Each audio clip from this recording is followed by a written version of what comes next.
Wala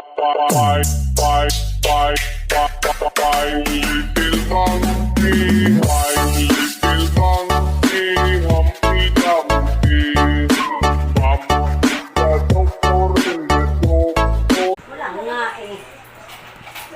Wala naman na. Ay, yan na. Tinanong ko na kung ano.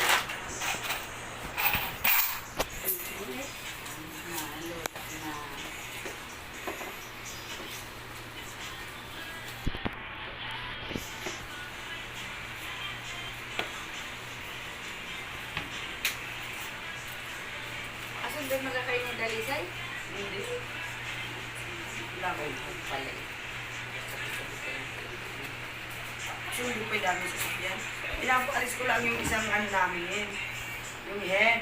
Para kakausapin ko na lang.